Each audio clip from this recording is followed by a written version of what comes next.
Have you ever been so disappointed at a show that it actually offended you?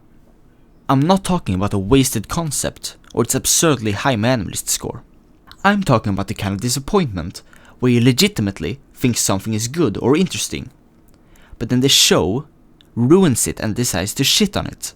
Basically, Akame is pretty much a dystopia, where the upper class has enough power to do whatever they want without consequence. Therefore, our main character, Tatsumi, decides to fight this corruption. This sounds pretty cool, at least according to me.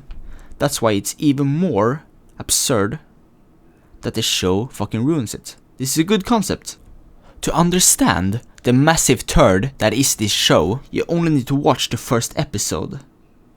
It starts off with Kirito making his way towards the capital, slaying monsters and helping travelers. This is in hopes of becoming a soldier and quickly rise to the ranks and earn enough money to sustain his hometown. They are currently in a debt they can't pay off, due to a new tax law being passed. After Kirito arrives in the capital, he immediately starts searching for his friends he was supposed to meet up with once he arrived. Due to being a bit gullible, he ends up getting scammed on almost all of his money. This results in him having to spend the night on the streets.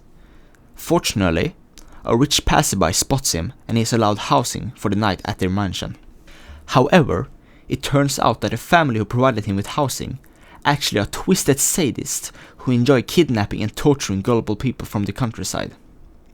When a group of assassins, called Night Raid, storm the mansion, Tatsumi discovers the tortured and disfigured bodies of his two childhood friends whom he was supposed to meet up with.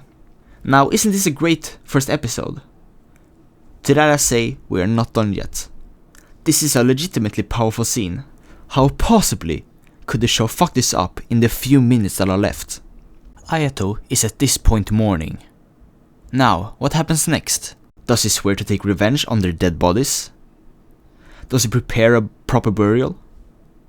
Does he practice any form of grieving? Well, I wish. He proceeds to fucking flirt with the Night Raid girls like it were some dumb, stupid rom-com. Who the fuck wrote this? You see, nothing matters anymore. The whole episode was meant to disturb the viewers. Why should I take this scene seriously if the character doesn't? The villains in this show are too fucking evil. To that you might ask yourself, isn't that a good thing though? Not if that's their only character trait. That's fucking boring. They're evil because the plot requires them to be that.